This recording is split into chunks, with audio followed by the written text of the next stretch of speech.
안녕하십니까? 저는 온라인 교육기관에서 건축 설비기사 또 산업기사를 강의하고 있는 김성태입니다. 자, 오늘은 건축 설비기사와 건축 산업기사의 필기 첫 시간이에요.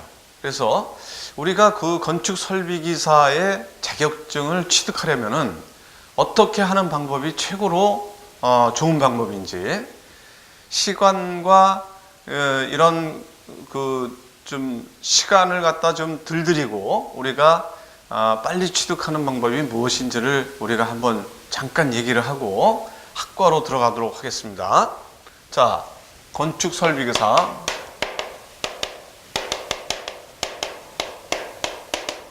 또 산업기사죠. 필기입니다. 필기. 이 필기를 붙은 다음에 이게 1차 시험이고요. 이게 1차죠. 요거를 합격을 한 다음에 실기 2차 시험을 우리가 합격을 해야만 우리가 건축 설비기사나 산업기사의 자격증을 취득할 수가 있는 것이죠. 그래서 상당한 시간이 소요가 돼요.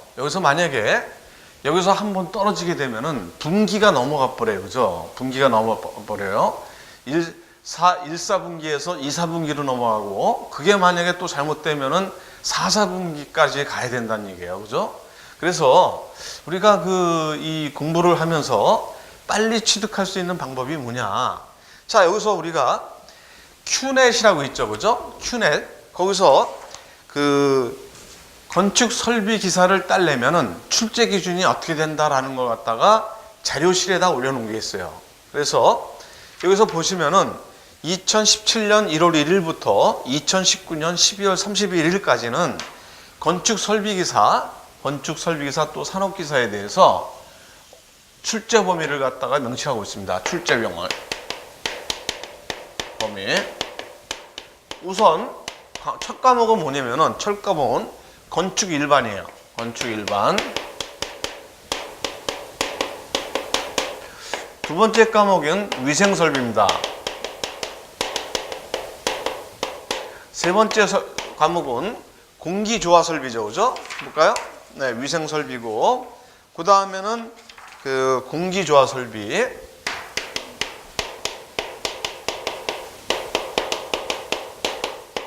그 다음에 네 번째 과목은 전기 일반, 소방 설비, 그 다음에 가스 설비가 여기 들어가면서 가스 설비. 그 다음에는 다섯 번째는 관계 법규가 들어갑니다. 건축 설비 관계 법규.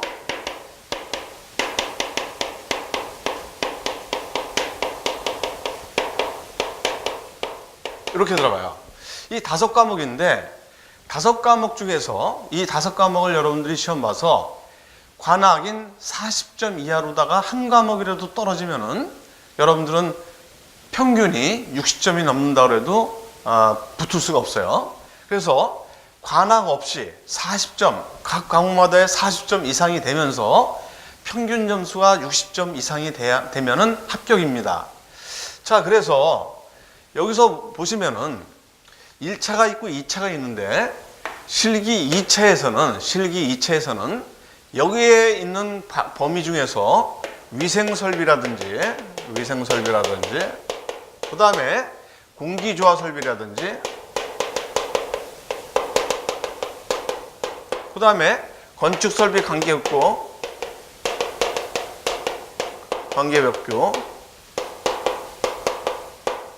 이런 것들은 2차에도 포함된다고 일단 봐야 돼요. 이거는 건축 설비 자체에 해당되는 거기 때문에. 그렇지만은 여기서 여러분들이 건축 일반이라든가 여기서 전기 일반, 소방 설비, 가스 설비라는 것은 실질적으로 건축에 대한 건축 기사 자격증이 있고, 그죠? 그 다음에 전기기사 자격증도 있고, 소방설비 자격증도 있고, 가스설비 자격증도 있고, 별도로 다 있어요. 네? 별도로. 그런데 왜 이거를 갖다 여기다 포함시켜 놨느냐? 우리가 건축 설비를 기사를 하려면은, 건축 기사 설비를 하려면은 뭐 설계도 해야 되고, 그 다음에 또 시공도 할 수도 있고, 이렇게 되잖아요. 이걸 하려면은 건축이나 전기, 그 다음에 소방, 가스도 어떤 건지는 우리가 알아야 돼요. 그렇기 때문에 이 시험 범위에 이게 포함이 되어 있습니다. 그래서 이거 건축 일반은 여기서 구조 부분하고 그 다음에 계획 부분하고 환경 부분, 요 세 개로 또 나눠져 있습니다. 자, 여러분들이 도서관에 가서 보시면은 이 건축에 관련된 서적이 있는 데 가서 보시면은 구조 과목이 한 과목이 있고, 한 권이 있고, 계획이라는 게 한 권이 있고, 환경이라는 게 한 권이 있어요. 이것도 상당히 두꺼워요. 상당히 두꺼워. 그럼 이거를 건축학과에 다니는 분들이 이거를 갖다 공부를 하는데, 이거 상당한 시간을 갖고서 공부를 하는 부분이에요, 전부 다. 근데 이거를 우리는 계략적으로 공부를 해서 시험에 나오는 거를 갖다가 우리가 학습을 해야 돼요. 근데 상당히 그 범위가 넓기 때문에 이거를 체계적으로 시험에 나올 만한 거 전부 다 공부하려면은 엄청난 그 양의 공부가 여러분들하고 돼야 돼요. 그러려면은 여러분들이 나중에 2차까지 합격을 해야 되는데, 이거를 공부를 하면서 시간 뺏기고, 그 다음에 마찬가지로 전기공학과에서 배우는 그러한 것들을 갖다가 전기 일반을 뽑아서 우리가 계략적으로 그 일반적인 그러한 과목을 갖다가 우리가 공부를 해야 되는데, 여기에서도 이 공부를 갖다가 이론을 갖다가 여러분들한테 제대로 가르쳐 드리고 제대로 강의를 하고 그러려면 또 소방도 마찬가지로, 그리고 가스도 마찬가지로 이거 하려면은 이것만 갖고도 여러분들은 머리가 지진이 날 거야, 아마. 그래서 이 건축 일반이나 요 전기 일반, 소방 설비, 가스 설비는 간략하게 강의를 하고 또 간략하게 강의를 하면서 여러분들하고 같이 풀어본 관연도 문제를 갖다 여러분들은 이걸 관연도 문제로다가 사실은 이 많은 습도를 해서 40점 이상, 60점 이상, 그러니까 40점 이하로 내려가면 안 되니까 40점 이상을 맞으면서 거의 60점에서 70점 사이를 갖다가 여러분들은 합격으로다가 이걸 보셔야 돼요. 이것도 마찬가지로 정 안 되면은 이게 힘들다 그러면은 여러분들은 40점 이상은 맞아 놓으셔야 돼요. 그런 다음에 우리의 주과목인 위생설비하고 공기조화 설비하고 요런 관계법규하고 요런 부분을 갖다가 여러분들이 고득점을 하셔갖고 이걸 갖다 60점 이상을 갖다 확 넘어 버리셔야 돼요. 아셨죠? 그러니까 여러분들이 이 건축 일반과 전기 일반 요 부분에 대해서는 상세하게 이론 강의를 여러분들한테 해드릴 수는 없다는 얘기예요. 왜? 여러분들하고 저랑은 건축과 전기의 어떠한 공학을 갖다가 여러분한테 가르치려는 게 아니라 빨리 이 건축 설비 기사를 여러분들한테 자격증을 저는 드려야 돼요. 여러분들한테 자격증을 드려야 됩니다. 그죠? 그러니까 그렇게 해서 여러분들이 자격을 따는 데 있어서 아무런 문제가 없게 제가 해드리겠습니다. 저만 믿고 따라오신다면은 건축 설비 기사를 따는 데 있어서 아무런 문제점이 없이 갈 수가 있어요. 갈 수가 있습니다. 자, 그러면은 이렇게 해서 공부를 어떻게 할 것이냐? 여기서 빨리 산업 필기가 됐던 실기가 됐던 강의하고 이 이론 강의를 빨리 처음부터 끝까지를 갖다가 강의하고 책을 보면서 이걸 갖다가 빨리 한 번을 띄세요. 몰라도 그냥 띄셔야 돼요. 몰라도 무조건 나가셔야 돼요. 진도. 나는 하나하나마다 다 이해하고 넘어가겠다? 천만에 맞습니다. 아닙니다. 이론 강의를 듣고 그 다음에 기출문제를 이제 푸는 거예요. 기출문제. 기출문제를 약 5개년도 이상을 갖다가 이걸 잡아갖고 기출문제를 푸는 거예요. 기출문제에서 모르는 것도 들으면서 이걸 갖다 여러분들이 빨리 아 이거구나 라는 거 갖다가 문제하고 답을 갖다 여러분들이 보고 그 문제풀이를 들으면서 이걸 빨리 습득을 하셔야 됩니다. 이렇게 해서 한 번을 갖다가 완료를 시키고 이거를 갖다 반복을 하셔야 돼요. 반복. 예? 이거를 반복. 근데 만약에 시간이 없다. 예. 필기에서 시간이 없다. 그러면은 이 기출을 갖다가 여러분들이 중점적으로 이거를 공부를 해서 내가 공부 안 한 어떤 회를 갖다가 시험 봐서 간학 없이 60점의 평균을 갖다가 나올 수 있는, 내가 바깥에서 나 혼자 시험을 시간 맞춰서 봤기 때문에 조금 더 시험 때보다는 점수가 높게 나와야 돼요. 적어도 70점 이상은 나와줘야 돼요. 70점 이상. 그래서 이거를 갖다가 여러분들이 하셔야 됩니다. 근데 실기에서는 틀려집니다. 실기에서는 이론 강의와 기출문제를 갖다가 이렇게 풀고 이거를 3회를 하셔야 됩니다. 반복을.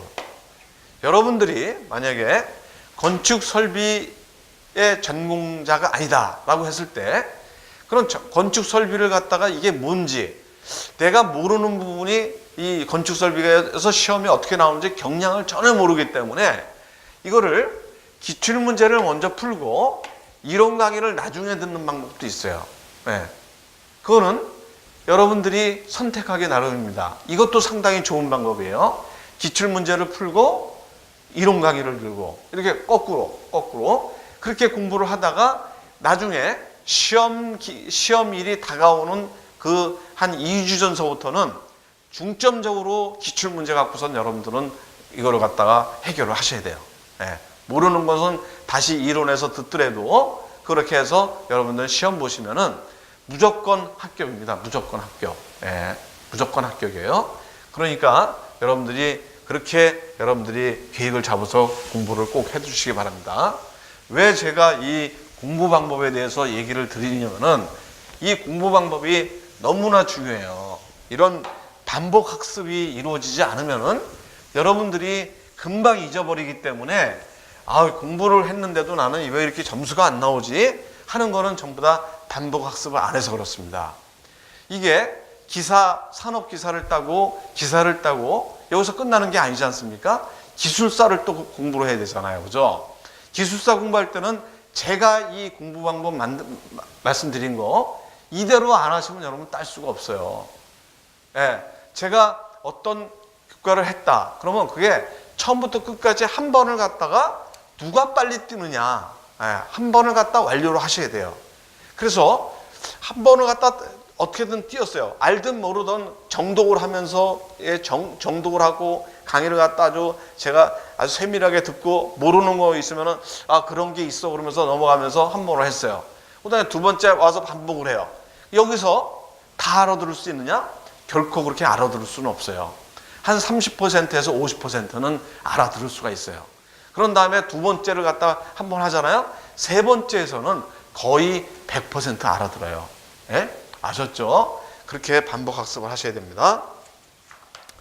자, 그러면은 첫 번째 과목인 건축 일반을 여러분들하고 공부를 해보도록 하겠습니다. 건축 일반입니다. 자, 첫 번째 과목 1과목 건축 일반. 건축 일반입니다. 자, 이게 처음부터 여러분들하고 아주 상세하게 다룰 수는 없어요. 여러분 시간이 많이 요하기 때문에. 그러니까는 제가 이 교재를 한번 보면서 여러분들하고 같이 나가도록 하겠습니다.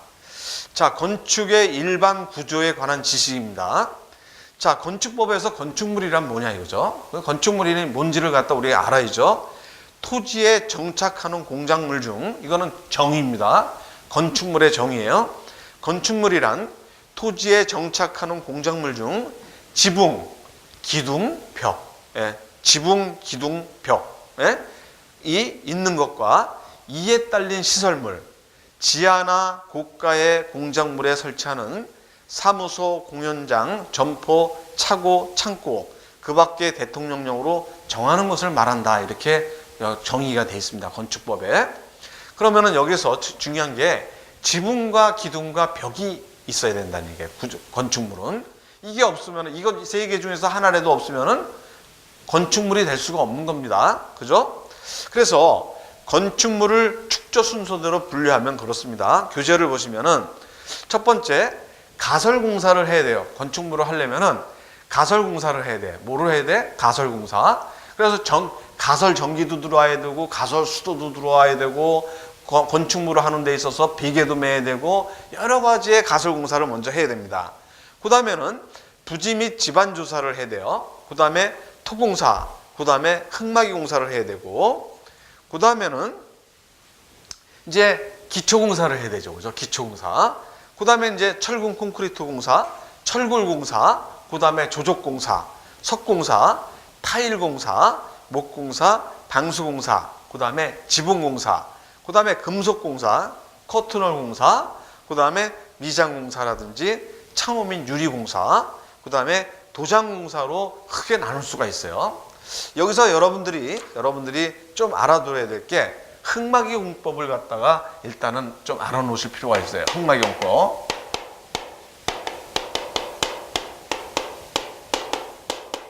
자, 흙막이 공법이라는 것은 뭐냐면은 이러한 대지가 있어요. 이러한 대지가. 그래서 여기에 건물을 짓고자 해요. 근데 이 건물을 짓고자 할 때 그냥 이 건물을 위로만 이렇게 짓게 되면은 여기에다 기초를 갖다가 만들어서 기초가 만약에 있다 그러면 여기서 파일을 받든지 뭐를 받든지 아니면 여기다 기초를 갖다 해서 그냥 올리기만 하면 돼요. 그죠? 근데 우리나라의 땅이 워낙 비좁은 상태에서 위로만 올라갈 수는 없어요. 고도 제한이 있어갖고 내가 올리고 싶은 대로 올릴 수도 없고, 그렇기 때문에 지하로다가 많은 공사를 하죠. 지하 5층, 7층, 10층 막 이렇게 내려가지 않습니까? 그러려면은 흙막이를 어떻게 할 것인가 라는 거가 지금 공법으로 나오는 거예요. 그래서 대략만 이거는 알아두세요. 경사 오픈컷 공법이에요. 이거는 내가 기계실만 그냥 여기에서 기계실이나 정화조나 뭐 이런 것만 그냥 한다 그러면은 이거를 이렇게 경사를 지어서 이게 흙이 흘러내리지 않게끔 경사 오픈컷으로 한 다음에 지하 구조물을 갖다가 이렇게 올라와서 여기서부터 이제 지상을 올리는 거죠. 그죠? 예, 이렇게 올리는 거. 이게 바로 경사 오픈컷 공법이에요. 자립식 흙막이 공법은 이게 여기서 이러한 대지가 있으면은 내가 지하로 팔 때 이렇게 흙막이를 합니다. 흙막이를 해서 이제 여기서 이제 구조물이 올라가는 거죠. 어스 앵커 공법은 흙막이를 하는데 자립이 안 돼. 이걸 갖다가 흙에 토합을 갖다 견디려면 이거 자립으로다가 흙막이를 했을 때 이게 무너진다 이거예요. 그럼 어떻게 해야 돼요? 여기다가 어스앵카를 갖다 이렇게 찔러요. 어스앵카를 이렇게 찔러요. 이렇게 찔러서 이거를 갖다 이렇게 고정을 하죠. 어스앵카를 찔러서 고정을 해요. 그래서 어스앵카 공법은 이제 이렇게 여기다가 이제 찔러갖고선 이제 철이나 이런 거로 해서 여기다 공구리를 갖다 넣어서 이게 견디게 하는 거죠. 이게 자중을 이렇게 견디게 하는 거예요. 여기도 마찬가지고 이렇게. 자, 이거 어스앵카인데 이거 만약에 내 땅이 여기까지 다 있다면은 어스앵카가 되지만은 내 땅은 여기까지밖에 없어. 남의 땅에도 이렇게 어스앵카가 들어가야 돼요? 그럼 이건 문제가 생기죠. 왜 남의 땅에다 너네들 앙카를 박느냐 하면 안 된다, 치워라 하면 안 되죠. 그죠? 그래서 서로가 인접 건물에다가 이제 내가 이렇게 해서 제거를 해드릴 테니 이거 좀 해결해 주십시오라든지 뭐 이렇게 해서 서로가 얘기를 한다든가 이렇게 허락을 받아야 됩니다.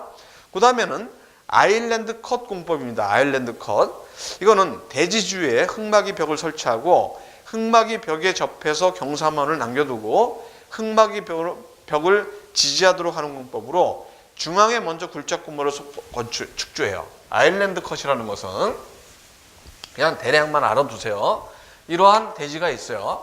그러면은 여기에 이렇게 어떤 이 건물을 진 다음에 이렇게 차츰차츰 넓혀오는 거예요. 이렇게 차츰차츰 넓혀서 이렇게 키워서 여기서 이제 그 건물이 올라가는 거죠. 이게 바로 아일랜드 컷이고, 트렌치 컷은 거꾸로 되는 거예요. 트렌치 컷은 이 건물이 이렇게 되는데 이거를 요쪽에 벽을 먼저 요쪽하고 요쪽을 갖다 이렇게 먼저 시공을 해서 흙막이를 하는 것처럼 해놓고 이 내부를 갖다가 이제 그 공사를 하는 거죠. 이렇게 공사를 하는 거예요. 이게 바로 트렌치 컷이에요. 자, 탑다운 공법은 우리가 지금 너무나 많이 하고 있는 건데, 어떠한 이 대지가 있어요. 대지가 있으면은 여기다가 흙막이를 해서 해놓고, 기둥이 있으면 기둥을 갖다 다 심어요. 이렇게 심어요. 다 심어갖고 이걸 해놓은 다음에 1층 콘크리트를 쳐요. 1층에 콘크리트를 쳐서 1층 콘크리트를 쳐서 대략만 해드리는 겁니다. 친 다음에 이게 쳐서 완료가 되면은 지상에도 같이 지상 1층 2층 올라가면서 지하도 같이 밑으로 내려가는 거. 요게 바로 탑다운 공법입니다. 자, 그래서 이제 이렇게 해서 흙막이 공법은 우리가 대략을 좀 받고, 자, 건축 구조의 일반 사항입니다. 이제 기초공사, 그다음에 철근공사, 철골공사, 기초공사, 그다음에 철근 콘크리트 공사, 철골공사, 조족공사, 목공사, 이렇게 하고 우리가 공부를 해보도록 하겠습니다. 자, 첫 번째 이제 기초공법입니다. 기초공사. 자, 기초란 파운데이션이라고도 하고 우리가 영어로 푸팅이라고도 해요. 파운데이션, 푸팅이라고도 해요. 건물의 하중을 안전하게 집안에 전달시키는 구조 부분을 얘기를 합니다. 기초를 계획하고 설계할 때 유의사항을 설치해보면은 부동치마가 일어나면 안 돼요. 건물이 이렇게 있는데, 건물이 이렇게 있어요. 건물이 이렇게 있다고 쳐요. 건물이 이렇게 있는데, 이 건물이 어느 부분이 이렇게 한쪽으로 기울어진다든가, 한쪽으로 다 이렇게 치마가 된다든가, 이러는 거, 이게 부동치마예요. 어떻게, 이거 한쪽으로 다 치우치면 어떻게 되겠습니까? 균열이 다 생길 거예요. 그죠? 균열이 다 생길 거예요. 그 다음에 부력에 의한 기초판의 떠오름을 방지할 수 있는 대책을 세워야 돼요. 물이 이 건물을 뛰어 올려요. 부력. 만약에 물 수위가 어느 정도 된다라고 친다면은 그 물을 갖다가 우리가 어떻게 해결할 것인가를 우리가 해줘야 돼요. 그 다음에 인장력 및 전단력에 저항하기 위해서 철근으로 보강을 하고, 기초는 집안의 건조 수축, 수분 팽창 등으로 인한 피해를 예방하기 위하여 동결심도 아래 깊이까지 내려가 줘야 돼요. 자, 그럼 기초공사에 대한 우리가 기초의 구조를 한번 볼까요? 자, 기초라는 것은 건물의 하중을 안전하게 집안에 전달시키는 구조 부분이라 그랬어요. 그래서 우리가 어떤 그 기초가 있어요. 그래서 이제 여기에 만약에 어떠한 건물을 이 기초를 갖다가 이렇게 이제 요런 건물을 이렇게 해서 기둥을 세우면서 이제 어떤 건물을 완성하려고 그래요. 자, 그럼 이 하중이 지금 여기에 써 있듯이 하중이 안전하게 집안에 그 전달이 돼서, 이게 여기 우리가 짓고자 하는 게 만약에 10층이다, 20층이다, 30층이다, 40층이다 이렇게 됐을 때 이 집안이 내려앉질 않아야 돼요. 그죠? 내려앉질 않아야 돼. 견뎌줘야 돼요. 그 하중을. 근데 견딜려다 보니까 이게 건들려다 보니까 이 기초로 하는 이 집안이 여기서부터 뭐 경함이 이렇게 있어갖고 여기다 바로 해도 된다라고 했을 때, 여기다가 이렇게 만약에 푸팅을 갖다 이렇게 치는 거예요. 푸팅을 갖다 이렇게 치고 여기에다가 뭐 이렇게 호박돌이나 뭐 이런 걸 갖다 놓고선 한 다음에 푸팅을 치고 이 위에다가 기초를 갖다 이렇게 얹으면 이거는 다 얘기하는 거예요. 다 여기까지 이렇게 호박돌을 갖다 이렇게 놓고선 이렇게 친다.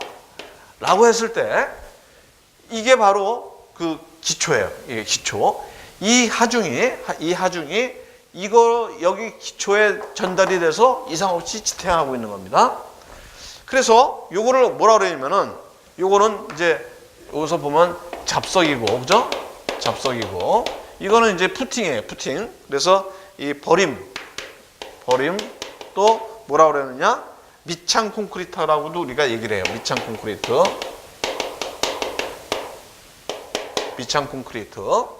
그 다음에는 요거를 우리는 기초판이라고 합니다. 요소까지를 기초판. 예. 요거를 기초판이라고 하고, 여기서 요까지를 뭐라 그러냐면은 여기서 요까지를 뭐라 그러냐면은 이거를 우리는 지정이라고 얘기를 합니다. 지정. 근데 이렇게 안 되는 것도 있어요. 왜? 여기에 이게 연약 집안이라서 이거를 갖다 견딜 수 없어. 그러면 연약 집안이 아닌 데까지 이렇게 파일로다가 이렇게 여기다 심어서 여기에 그 경함이 있는 데까지 이걸 갖다 연장을 해서 딱 안착이 되게 하는 거예요. 그래서 그러면은 아무리 이 하중이 있어도 여기까지 내려가서 이게 버텨주기 때문에 이거는 기초가 되는 거. 이 기초는 이상이 없이 되는 거죠. 거기다가 이렇게 그 파일을 갖다 넣죠. 그래서 요게 바로 여기까지가 지정이 되는 거예요. 지정. 네, 지정. 그다음에는 여기를 기초와 지정까지를 갖다가 이거를 갖다가 뭐라 그러냐면은 기초 구조라고 그러고 여기 위를 갖다가 상부 구조라고 합니다. 상부 구조. 예, 여러분들이 요거를 알아놓으셔야 돼요. 요거는 별표 하나야. 별표 하나. 해갖고 우리가 기초 구조는 지정과 기초판의 편을 합한 것과 같다. 이렇게 하면은 이게 기초 구조예요. 지정은 기초다. 맞습니다. 기초판도 기초다. 맞습니다. 그죠? 예. 그 다음에 이렇게 여러분들이 기초의 구조를 갖다가 알아놓으셔야 됩니다. 자, 상부 구조는 주각 윗부분을 말하고, 기초 부분은 주각 아래 부분의 기초 구조라고 한다. 기초판은 이건 푸팅이라고도 우리가 얘기해. 푸팅. 그죠? 푸팅. 예. 요거 버림은 밑착 콘크리트라고 그러고, 이 기초판은 푸팅이라고도 얘기를 합니다. 푸팅은 뭐냐면은 상부 구조의 응력을 지방과 지정에 전달하는 역할을 하고, 지정은 기초판을 받치기 위해서, 이 지정은 기초판을 갖다 받치기 위해서 잡석 다짐이나 말뚝등을 설치하는 거, 이게 바로 지정입니다. 자, 그러면은 직접 기초 및 지정에 대해서 한번 알아보겠습니다. 직접 기초 및 지정. 자, 직접 기초는 뭐냐? 상부 구조의 하중을 말뚝을 사용하지 않고, 여기 부분을 얘기하는 겁니다. 요거 말뚝을 사용하지 않고 기초 슬래브에서 집안에 직접 전달하는 기초 형식을 갖다 얘기를 합니다. 이게 이제 직접 기초예요. 직접 기초. 자, 직접 기초는 독립 기초가 있고, 복합 기초가 있고, 연속 기초가 있고, 온통 기초가 있습니다. 독립 기초는 그야말로 하나씩을 갖다 이렇게 해서 이게 여러 개가 되면서 이제 어떤 구조물이 형성이 될 거 아니겠습니까? 그죠?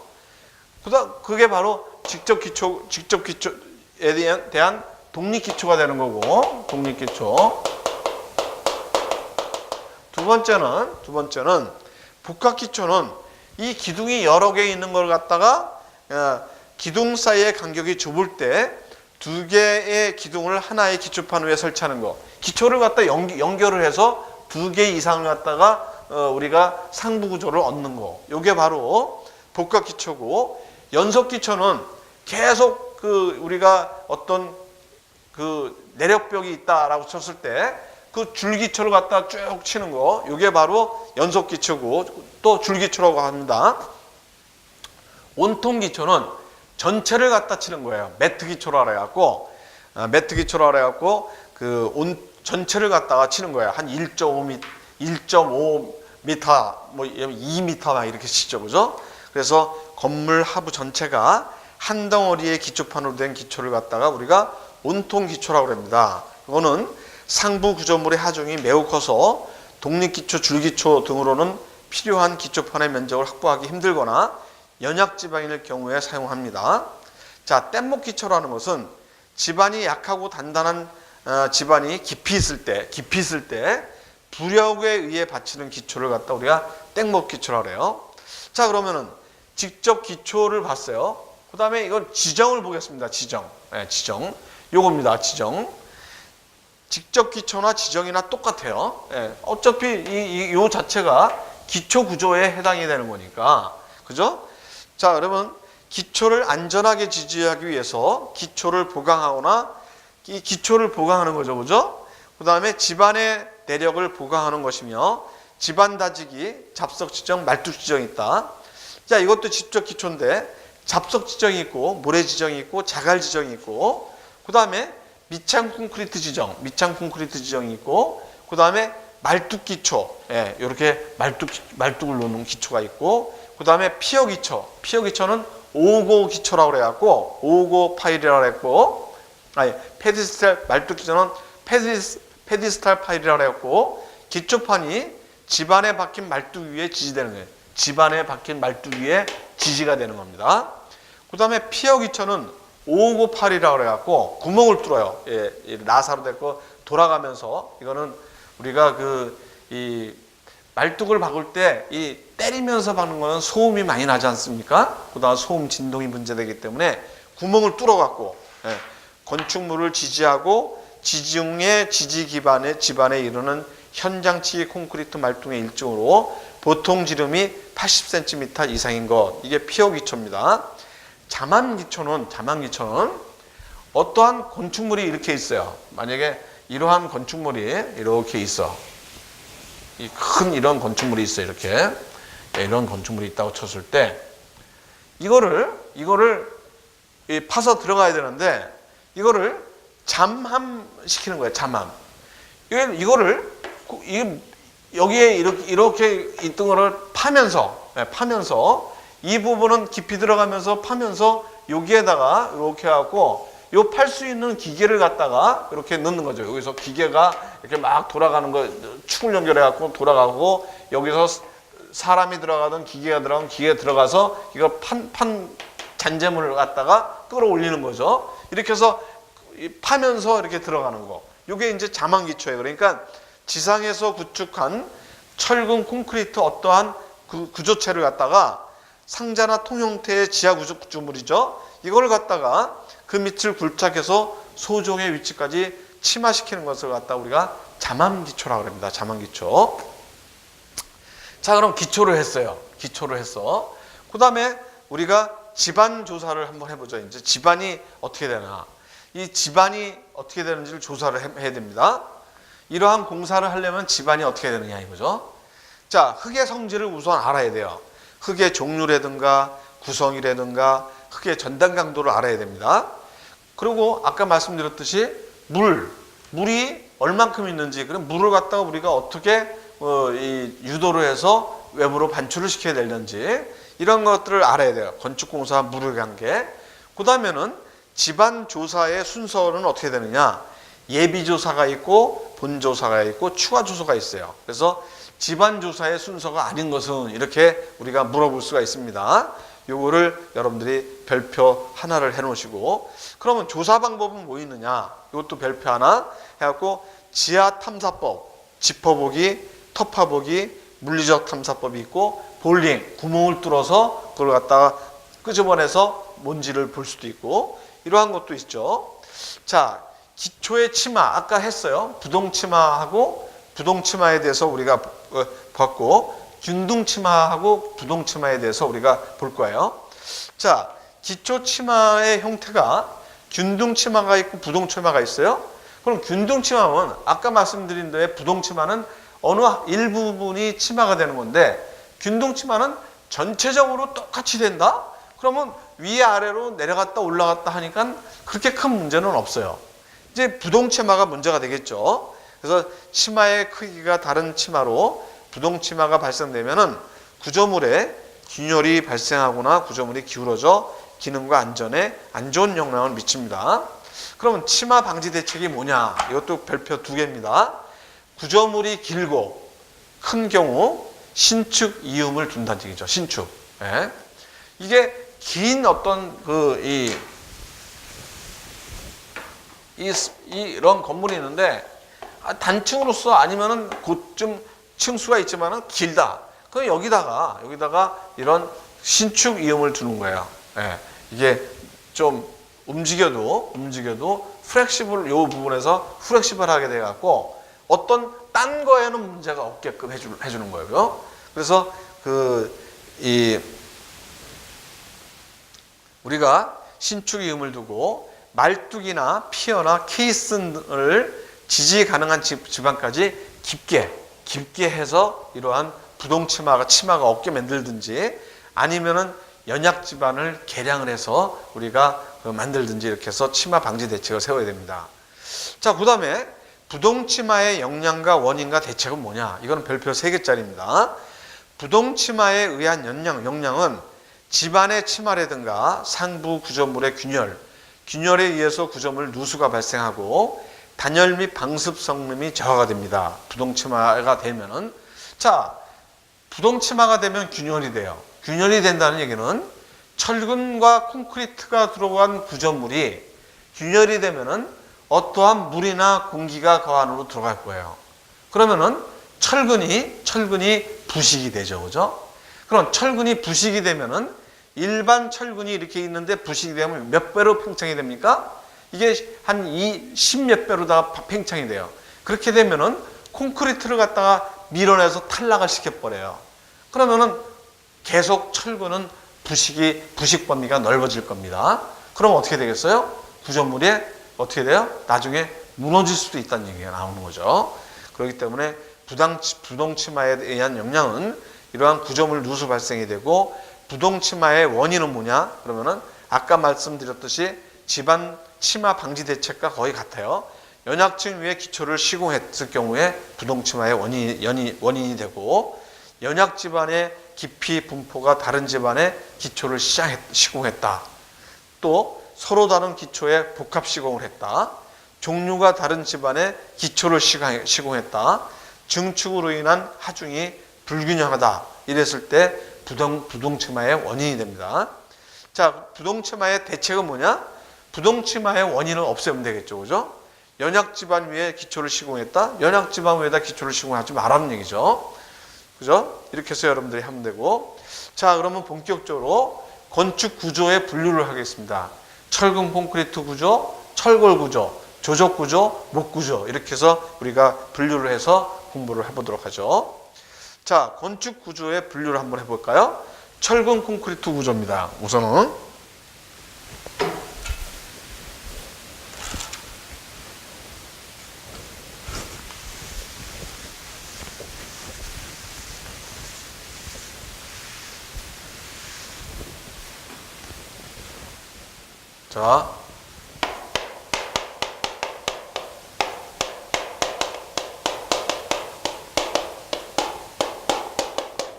자, 철근 콘크리트 구조는 우선은 철근 콘크리트라 그러면 우리가 살고 있는 이 건물들은 거의 다가 철근 콘크리트 공사예요.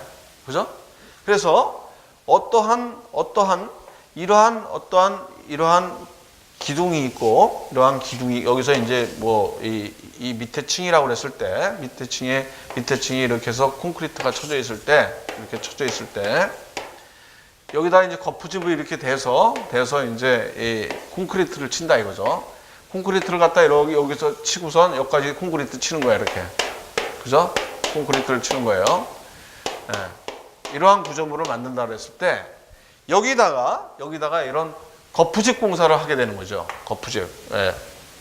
뭐 목재나 뭐 아니면 알루미늄판이라든가 뭐 이런 거를 갖다 이용해서 이렇게 구조물을 갖다가 콘크리트를 벗어 우리가 모양을 이러한 모양을 갖다가 내는 거푸집을 갖다 이렇게 설치를 할 거예요.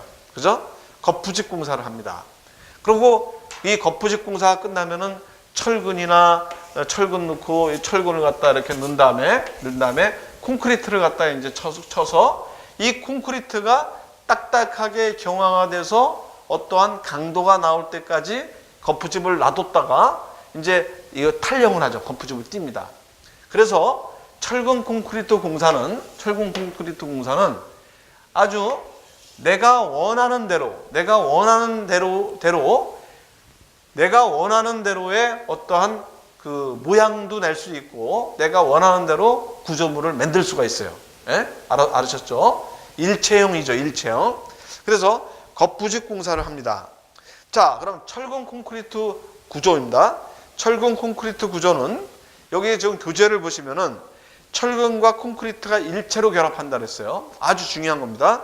별표 3개짜리예요. 콘크리트는 여기서 철근 콘크리트면은 철근과 콘크리트가 일체가 되는 거예요. 말씀드렸듯이 거푸집을 하고 철근을 한 다음에 이 위에 여기다가 콘크리트를 부어서 철근과 콘크리트가 일체가 되는 겁니다. 철근은 인장 강도가 크고 이거는 압축 강도가 큽니다. 그죠? 이 두 개가 결합이 되면서 인장 강도와 압축 강도가 큰 어느 구조물이 되는 거예요. 네? 그리고 이러한 콘크리트에 철근이 이렇게 들어갈 거 아니겠습니까? 그죠? 철근이 이렇게 들어가겠죠. 그죠? 이렇게 들어갈 겁니다. 그래서 철근이 들어감으로써 콘크리트는 알카리성이고 철근은 산성이에요. 이게 두 개가 결합하면서 중성이 돼버립니다. 네, 중성이 돼요. 그래서 이 안에서 이 철근이 부식이 되지도 않아요. 부식이 안 돼요. 네. 근데 뭐라 그랬습니까? 균열이 생겨서 물이나 공기가 들어가면은 이게 부식이 생기니까 어떻게 돼요? 문제가 생긴다 그랬죠. 그래서 합성체라서 효과가 높고 이렇게 해서 잘 녹슬지 않는다라는 걸 갖다 했어요. 이거 별표 3개입니다. 자, 거푸집 공사입니다. 거푸집이란 가설 구조물을 말하며 콘크리트를 치어 부은 이후부터 콘크리트가 적정 강도가 되는 경화될 때까지 굳지 않은 콘크리트를 지지하는 것이에요. 그죠? 예, 말씀드렸습니다. 콘크리트를 일정한 형상과 치주로 유지시켜 줍니다. 예. 거푸집 공사를 하면은 라운드도 할 수 있고 사각도 할 수 있고 내가 원하는 거를 갖다 전부 다 콘크리트를 만들 수가 있어요. 경화에 필요한 수분의 누출을 방지해줘요. 이런 거푸집이. 이 거푸집이 거푸집의 기능은 무엇인가? 우선 틀린 것은 이렇게 나옵니다. 예, 별표 3개짜리입니다. 외기의 영향을 차단해서 양생을 돕습니다. 자, 거푸집 공법의 발전이에요. 거푸집의 대형화, 공장 제작, 조립의 증대, 설치의 단순화를 위한 유닛화. 자, 거푸집을 갖다 이렇게 할 때 여기에 어떤 부재가 뭐예요? 부속적인 재료가 들어가느냐 아닙니다. 긴장재, 별표 3개짜리입니다. 거푸집의 주요 부재는 별표 3개예요. 긴장재, 폼타이저. 이거는 거푸집이 벌어지거나 여기다 이렇게 해갖고 여기다가 이렇게 해서 이 안쪽 이렇게 고정을 시켜요. 예, 타이라고 그래서. 예, 타이라고 해서 이걸 갖다가 고정을 시켜요.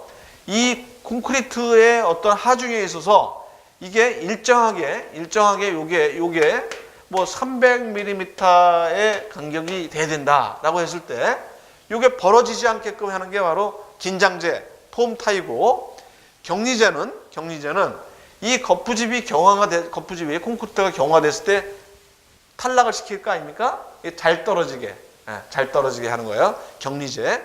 그 다음에 경리재는 그게 아니고 박리재죠. 박리재를 제가 말씀드렸습니다. 경리재는 뭐냐면은 거푸집 설치 시 거푸집 상호간에 일정한 간격을 유지시켜주는 거예요. 이거 300mm에서 일정한 간격을 유지시켜주는 거. 긴장재는 벌어지지 않게 하는 거고 300mm면 여기도 300mm, 여기도 300mm, 여기도 300mm를 갖다가 일정하게 벌어주는 거. 이게 바로 격리재입니다. 긴장재는 어떻게 돼요? 이거에 이 콘크리트의 저항에 있어서 이게 그 변형이 되지 않게 하는 거고 그 다음에 간격재는 뭐냐?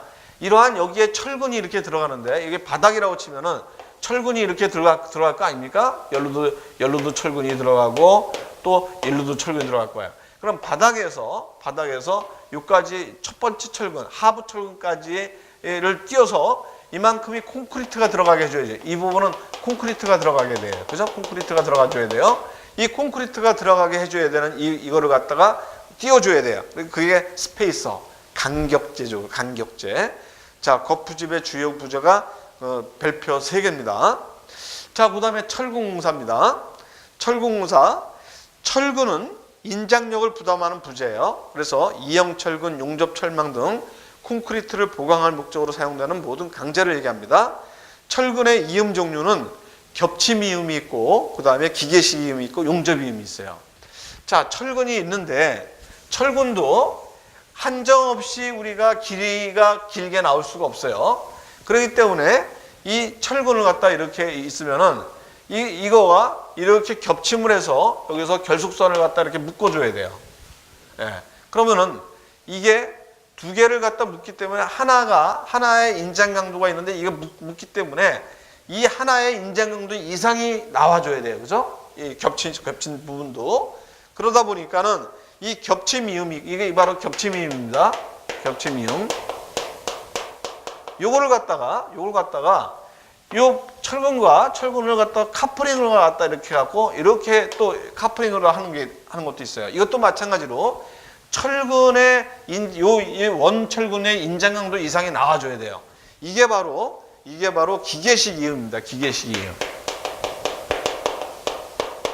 철근을 이을 때 또 이걸 갖다 맞대게 하든지 뭐 겹침을 해서 용접을 한다든지 이러한 용접 이음이 있습니다. 자, 그럼 이음 위치는 이러한 이음을 갖다가 아무데나 하면 되느냐? 아니단 얘기죠. 기둥에 있을 때는 이러한 어떠한 여기서 이렇게 기둥이 있다. 예, 여기서 밑에 층이 있고 여기 기둥이 이렇게 있다. 그러면은 이 기둥의 어느 부분에서 한다? 여기 뒤에 이 그림이 있어요. 그림이 그 4분의 1 밑에서 4분의 이거의 4분의 1 지점. 예, 여기가 이음이 최고로 좋은 거다 이거죠. 여기서 이음은 좋다 이거예요. 예? 그 다음에 여기서 4분의 1 지점. 여기서는 이음은 안 되고 여기서 요 부분까지는 그냥 여기까지는 이어도 괜찮다라는 게 나와 있는 거예요. 그 다음에 바닥 같은 경우는 어떻게 하느냐? 그럼 바닥 같은 경우에 자, 이거를